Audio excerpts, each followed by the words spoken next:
Welcome back to the 4th episode of RuPaul's Drag Race, Heroes vs. Villains. If you're here watching this now, thank you so much for the €1 that you sent me, and if you share this link with someone, let's not do that. I mean, listen, at the end of the day, you bought this, it doesn't matter, you could piss on it if you wanted, so we're cool. But again, thank you. Before we begin, let's look at the lovely artwork that you guys have shared with me. Firstly, we have this lovely look that this one legend sent, where they imagine Yara coming out as Morticia Addams. Absolutely, yeah, I see it. Yara with her now more gothic look that dips into the extreme territory as well, works with Morticia, so even a little more subdued look of Morticia Addams's could help Yara out, not to be repetitive in the eyes of the judges. I could probably see Sharon doing Morticia as well, but that would be maybe expected from her, so maybe she wouldn't really go for it. Next, we get two looks from another legend. This time it's Naomi as Sabrina from the new Netflix Sabrina the Teenage Witch thing, which I see completely. Naomi, as a young human person, probably has seen the show. Me, a young human person, seeing this while not having seen the show at all is a little ironic, but that doesn't matter. And then we have Bob the Drag Queen as Walter White from Breaking Bad, another show I've never seen,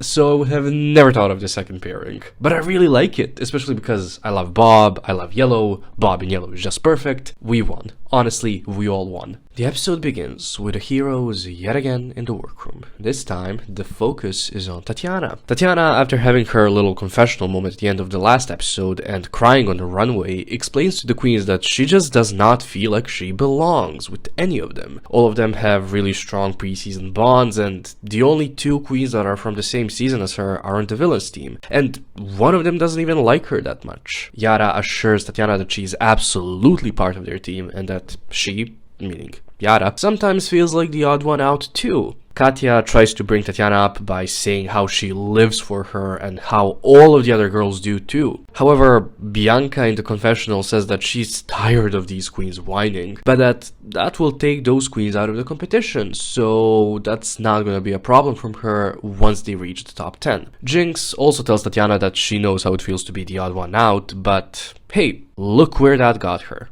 The heroes don't have the time to talk about who they think got the boot from the villains team before the villains come into the workroom.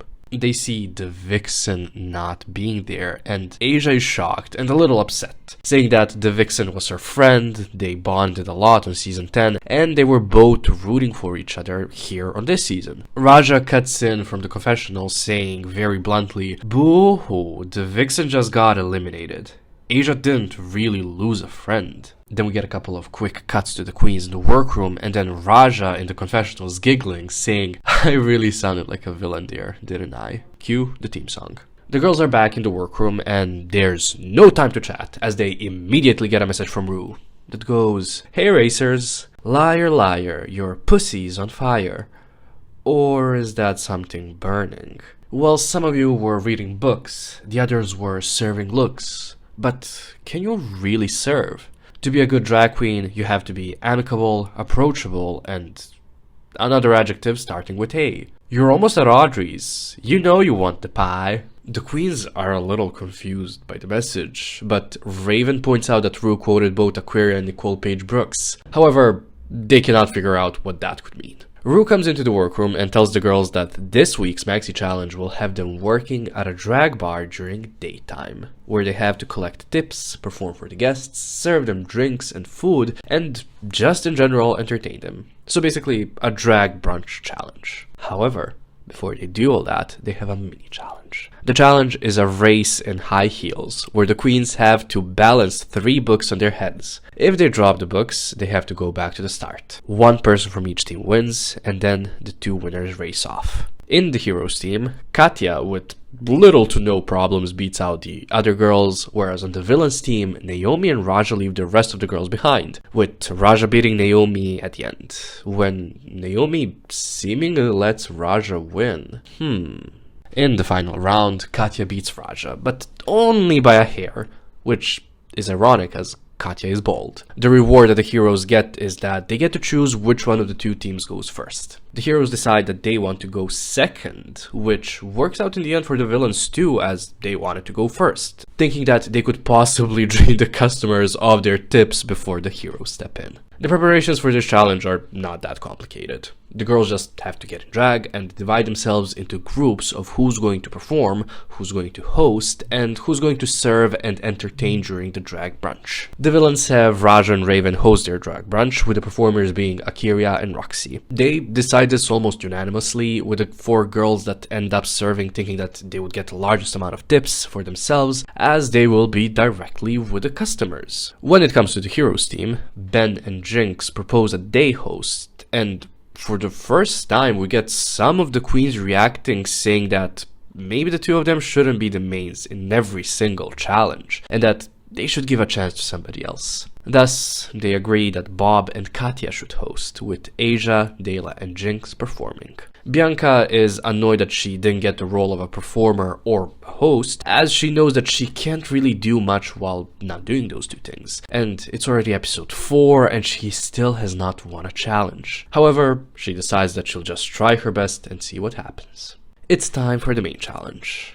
As it was decided, the villains go into it first. To avoid any spoilers with the audience, the Vixen and Willam are back to work with the other queens, but of course they don't accept tips. Same goes for Nina West with the heroes. Raja and Raven decide to take different approaches in hosting so as to get as much money as possible, with Raven being kind of stationary and taking the tips from the people that come into the place, whereas Raja is going around the bar collecting tips that way. And this somewhat annoys their teammates that have to serve and entertain and take orders, as Raja seems to be taking a great deal of their tips. Akira and Roxxxy, of course, perform the house down, as the kids would say, and Alaska, Naomi, Fifi, and Tyra are doing their best to get the customers to tip just them. Of course, while they're filming this challenge, the people at the bar take pics and share on social media that there's some drag brunch that's happening with a bunch of Ru girls. By the time that the heroes take over the shift from the villains, there seem to be more people lining up to see what is happening. And this is kind of what the heroes thought was going to happen. However, and as Bob points out, a lot of the people that came are just teenagers that did not plan on tipping the queens, so their plan may not work out the best for them. The dynamic between Bob and Katya has the customers in stitches, though they do seem to forget that they should be collecting tips, only getting the tips from the people close to them. It seems that Tatianna is being very friendly with the customers, and she and Yara are doing their best to animate everyone. Bianca, albeit annoyed with her role, is doing fine, as is Sharon. When they're done, the girls get the rest of the day off, and the next day they come into the workroom commenting on who they think is going to win. The villains think that they're going to win as they were the first to go and they took as many tips as possible from the customers, whereas the heroes only got their leftovers. The heroes, however, remind them that they did have more customers, but they do hide the fact that, and as I've already mentioned, most of them were like underage people that came just to take pictures. Tatianna, while doing her makeup, goes up to Tyra and tells her that after the talk that she had with the rest of the girls the day before, she wanted to see how they were doing. Tyra says that while they're competing in different teams, there is no reason for them to interact. If they make it into the top 10 together, then they'll see what's up. Tatianna walks away somewhat disappointed, but not really surprised, reminding us in the confessionals that the Queens on All Stars 2 and Season 2 underestimated her the same way. We also get a moment between Raja and Raven just having fun around the workroom, reading each other and making jokes about how the other one would do on the runway. The runway category for this week is Afternoon Delight, which doesn't really mean anything. It was chosen just as a reference to like brunch, which happens like around noon or in the afternoon, like early afternoon. Editing me here just to say that it's also a reference to sex. Thank you. So the girls just have to come out in drag, look as pretty as possible, or should I say as delightful as possible. And again, as always, you can, if you want to, submit your ideas on some of the girls' looks. Ladies, we've calculated each one of your individual earned amounts, and the amount you earned as a group. However, as the groups aren't in even number, the heroes' amount will be divided by 9 and the villains by 8 to get the true winning team of the week. We've done all of the calculations, and that team is, and let me tell you, by only a couple of dollars, the heroes team. The heroes start to celebrate, and the villains are visibly upset for not winning for the 3rd week in a row. Raven is the most upset, as her group originally on season 2 lost as well in a similar challenge. And then Ru continues saying, "But there was one queen that dominated the rest of you and earned the most tips out of all 17. Tatianna, you are the winner of this week's challenge." Tatianna is extremely happy, and we get a reaction from Tyra rolling her eyes. Tatianna starts crying and explains to Ru that that win proves to her that she 100% deserves to be there. The heroes leave the stage and are done with the episode. Ladies, I must say I'm very proud of your work this week, but the heroes just beat you.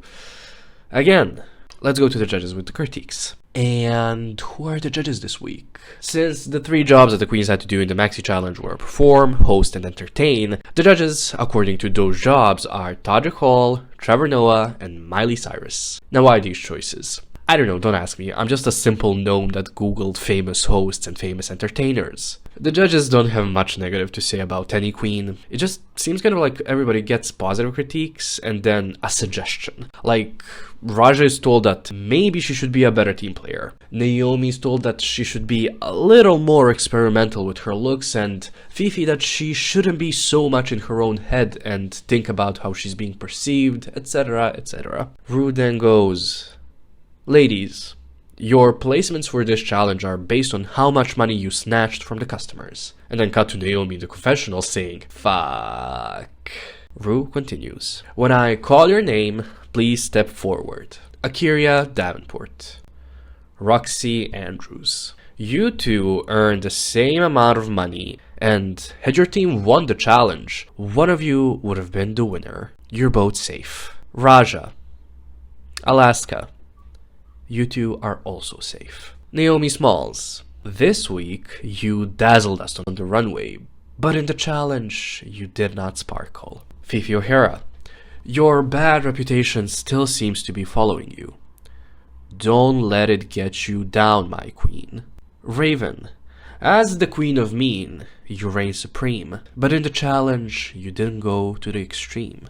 Tyra Sanchez, your runway look sure as hell was a delight, but you seem to have left a sour taste in the customers' mouths.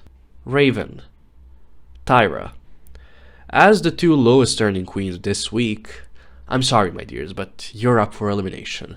And everyone in the studio is gagged. Everyone's gasping.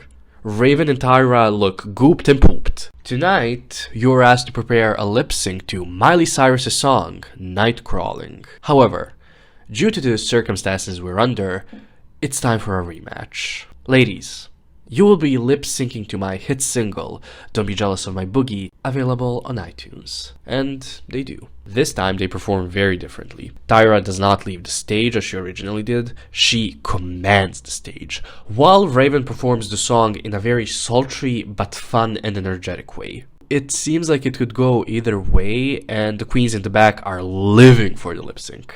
Ladies, I've made my decision. And it was a tough decision to make. Raven, I'm sorry my dear, but you were not able to beat Tyra this time. Tyra, Shantae you stay. We cut to Raven's confessional where she just goes, "Again, a fucking again." Raven and Tyra embrace before Tyra joins the other girls, and Raja comes up to Raven and gives her a hug as well. Ru closes the episode with, "For the first time in Drag Race's history, and it pains me to say this, Raven, sashay away." And that's it. That's the episode. Were you expecting this sort of an outcome? Did you catch the little breadcrumbs I left along the video that could point you in the right direction of the outcome? Yes, this episode is a full-on season 2 callback with Tatianna winning and Raven and Tyra being in the bottom 2. Now, I couldn't get rid of Tyra this early.